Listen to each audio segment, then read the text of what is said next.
হয় আচলতে 20নি বিধানসভা 2026 বিধানসভা ইলেকশ্যনनि सिगां 6টা জনগোষ্ঠীৰ ST स्टेटासनि प्रतिবেদनखौ जुदि सेन्ट्रेल सरकारनो जुदि दैथायहरा बा गृहीत खालायाब्ला नो ST नो भट 2026नि इलेक्शनाव BJPआ 6टा हारिनिफ्राय भट मोननाय नङा बेयो रोखा जाबाय ST होनो हायाब्ला ST जायाब्ला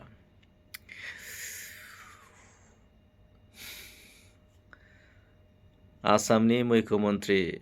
हेमन्त सारखौ এইবাৰলৈ 6টা हारिया दै ख्लाब दै गांहोदों आरो एकदम माने मा जागोन दा दै जेरै गांदों खिन्थु बोरैबा जानोबो हागौ दै मानसिफोरखौसो माने बुंफ्लागासिनो दं माने बिधानसभानि सिगां माने रावबो ST बियाखै होननानै बे बाथ्राखौ बुंनायनि बेयावबो ओंथि थानो हागौ नङा होमबा रायजो राजा नोंथांमोन एबार माने सरकाराव फैफिननायनि खोथा दङ आरो जुदि STखौ जुदि होआब्लाथ' आंनो भट होनाय नङा बिसोरो 6टा जनगोष्ठीया बेखौ बियो थारैनो मोनथिखाथारगौ आरो ओंखायनो माबा मोनसे जानो हागौ रायजो राजा नोंथांमोन गोजोन्थों ভিডিঅ'खौ নাইলাংলাই এসে হয় আচলতে আপোনালোকে সকলোৱে গম পাইছে যে আমি সিদিনাখনে ঘোষণা কৰিছিলো যে আমি আজি 28 তাৰিখৰ দিনটোত আমি এখন বৌদ্ধিক মহলক লৈ পেলাই এখন চিন্তন বৈঠকৰ আয়োজন কৰাৰ কথা সেইখন ইতিমধ্যে হৈ গৈছে এটা কথা আমি স্পষ্টকৈ ক'ব বিচাৰিছো চৰকাৰক আমি যেতিয়া মুখ্যমন্ত্ৰী মহোদয়ে প্ৰতিবেদনখন প্ৰস্তুত কৰি বিধানসভাত গৃহীত কৰিছিলে সেইদিনাখন আমি স্পষ্টকৈ চৰকাৰক সকীয়াই দিছিলো যে মধ্য অসম কোচ আত্মসী ছাত্ৰ সন্থাই খুব চোকা দৃষ্টি দিব এই প্ৰতিবেদনখনৰ ওপৰত চৰকাৰে এই প্ৰতিবেদনখন জনগোষ্ঠীকেইটাক ললিপপ হিচাপে ব্যৱহাৰ কৰিব নেকি কিন্তু আমাৰ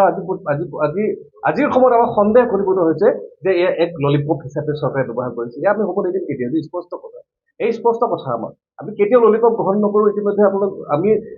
খুবেৰে প্ৰকাশ কৰোঁ বহুবাৰ মিছা কথা ক'লে মুখ্যমন্ত্ৰী মহোদয় বহুবাৰ মিছা কথা ক'লে আৰু মিছা কথা সহ্য কৰি নাথাকো এইটো স্পষ্ট কথা গতিকে আমি আজি আমাৰ বৌদ্ধিক মহলক লৈ পেলাই যি আমি চিন্তন বৈঠক ইয়াতে আয়োজন কৰিছিলো আৰু এই চিন্তন বৈঠকতে আমি 4টাকৈ প্ৰস্তাৱ ইতিমধ্যে গ্ৰহণ কৰিছো এই প্ৰস্তাৱকেইটা মই আপোনালোকক ক'ব বিচাৰিছো প্ৰথম প্ৰস্তাৱটো হৈছে যে আমাৰ অসমৰ বিভিন্ন প্ৰান্তত থকা আমাৰ যিসকল কোচ ৰাজবংশীয় স্বগোষ্ঠীয় সংগঠন আছে যেনে ধৰক সদৌ অসম কোচ ৰাজবংশী ছাত্ৰ সন্থা উজনি মধ্য অসম কোচ ৰাজবংশী ছাত্ৰ সন্থা মধ্য অসম কোচ ৰাজবংশী মহিলা সমিতি জ্যেষ্ঠ নাগৰিক সন্মিলনী সদৌ অসম কোচ ৰাজবংশী সন্মিলনীকে আদি কৰি বহুকেইটা সংগঠন একত্ৰিতভাৱে আজি এখন যৌথ মঞ্চ ইয়াতে জন্ম হয় আৰু এই যৌথ মঞ্চখনৰ জৰিয়তে আহি থকা সময়ত আমি আমাৰ যি প্ৰতিবাদ আমাৰ যি ন্যায্য প্ৰাপ্তিৰ দাবী সেই যি দাবী আমি ইতিমধ্যে কৰি আছো সেই সংগ্ৰামখন আমি কৰি যাম আৰু ইয়াৰ কাৰণে আমি অহা 4 তাৰিখলৈ দ্বিতীয়টো প্ৰস্তাৱ হৈছে এই যৌথ মঞ্চখনৰ অহা 4 তাৰিখলৈকে এখন আমাৰ সভা আহ্বান হ'ব আৰু এই সভাৰ পৰাই আমি পূৰ্ণগতিত কেনেধৰণৰ কাৰ্যসূচী গ্ৰহণ কৰিম কেনেধৰণৰ কাৰ্যসূচী নহয় জংগী কাৰ্যসূচী হ'ব এইটো স্পষ্ট কথা আমিতো আপোনালোকৰ মাধ্যমেৰে কৈ আছো নো এছটি নো ভোট যদি চৰকাৰে আমাক জনজাতি মৰ্যাদা প্ৰদান কৰিব নোৱাৰে তেতিয়াহ'লে স্পষ্ট কথা নো এছটি নো ভোট আমি নিদিওঁ আমি যি দলে আমাক যেনেধৰণে সহায় আমাৰ জনগোষ্ঠীক আগবঢ়াই নিয়ে প্ৰতিশ্ৰুতি প্ৰদান কৰিব বা সেই দলক আমি সহায় কৰিম স্পষ্ট কথা বেলেগ কথা নাথাকে জংগী আন্দোলনে হ'ব আৰু 4 তাৰিখলৈ আমি এই আন্দোলন ঘোষণা কৰিম আৰু তৃতীয় প্ৰস্তাৱটো হৈছে যে আমাৰ মধ্য অসমৰ বৰ্তমান বহু ব্যক্তি আছে সংগ্ৰামী ব্যক্তি আছে জাতি হৈ কাম কৰিবলৈ বিচাৰে তেওঁলোকক লৈ পেলাই আমি এখন মধ্য অসম কোচ ৰাজবংশী সন্মিলনীৰ নামেৰে এখন কেন্দ্ৰীয় সমিতি আমি গঠন কৰিম খুব সোনকালে আৰু 4 নম্বৰ প্ৰস্তাৱটো আছিলে 4 নম্বৰ প্ৰস্তাৱটো হ'ল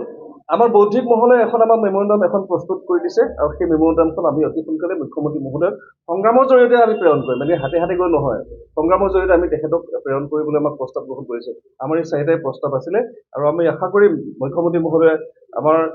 যি সংগ্ৰামক মৰ্যাদা প্ৰদান কৰিব নহলে আমি নো এছটি নো ভোট চিধা কথা পুষ্পলি বেলেগ কথা নাই আৰু আচলতে এইটো বিৰাট দুখৰ কথা এইটো বহুত দুখৰ কথা মানে আমি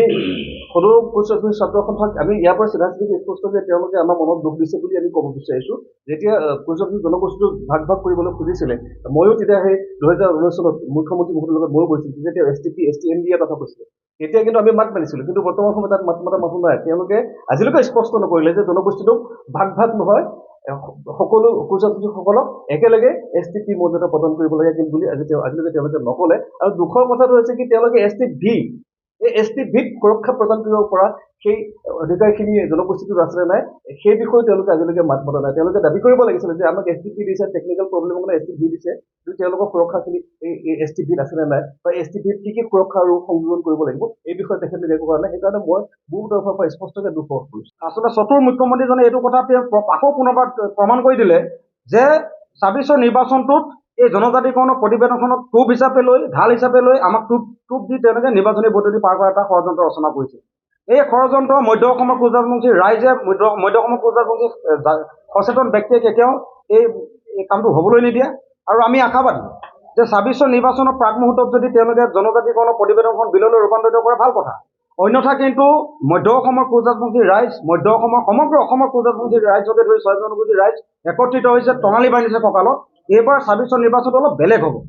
বেলেগ এইটো কাৰণেই হ'ব যে তেওঁলোকে আমি ভাবি আছোঁ যে জনজাতিকৰণটো আমাক দিম বুলি ক'লে যেতিয়া STV দিব, গতিকে এতিয়া আকৌ মুখ্যমন্ত্ৰীয়ে উল্টা খৰ মাৰি দিলে যে নিৰ্বাচনৰ প্ৰাক মুহূৰ্তত কোনো বিচৰা নাই, তেওঁ উল্টা খৰ মাৰিব বিচাৰিছে। গতিকে আমি আকৌ সেইকাৰণে কৈছোঁ যে ইলেকশ্যনটো এবাৰ অলপ বেলেগ হ'ব। আপুনি যদি নিৰ্বাচনৰ প্ৰাক মুহূৰ্তত প্ৰতিবেদনখন বিললৈ ৰূপান্তৰিত নকৰে, তেতিয়াহ'লে ২৬ৰ নিৰ্বাচনৰ প্ৰাক মুহূৰ্তত আমিও বিকল্প ব্যৱস্থা ল'ম। আৰু ইতিমধ্যে আমাৰ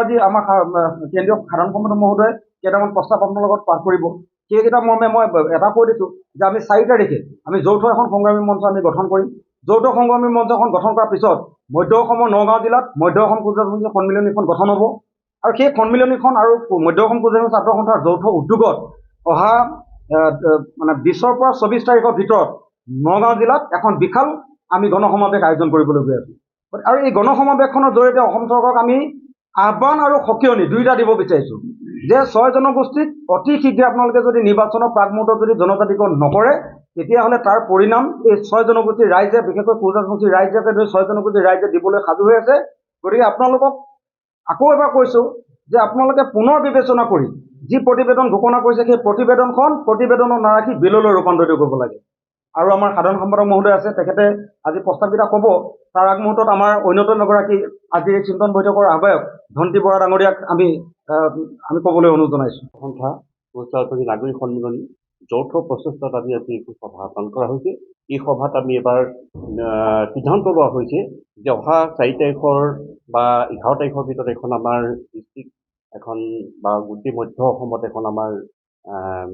কেন্দ্ৰীয় সমিতি এখন গঠন কৰা হ'ব। আৰু এই ক্ষেত্ৰতে আমি চৰকাৰক আমি সকীয়াই দিব বিচাৰিছোঁ যে আমাক পি আৰু ভি এই বস্তুটো আমাক এটা স্পষ্ট হ'ব লাগে। পিটো আমি দাবী কৰিছোঁ যে কোচ ৰাজবংশী জনগোষ্ঠীটোক পি হিচাপে জনজাতিকৰণ মৰ্যাদা ঘোষণা কৰক, আৰু যদি তাকে নকৰে তেতিয়া আমি জংগী আন্দোলন গ্ৰহণ কৰি কিন্তু আমি সকলো যৌথ প্ৰচেষ্টাত আমি একত্ৰিতভাৱে আমি আশা কৰোঁ।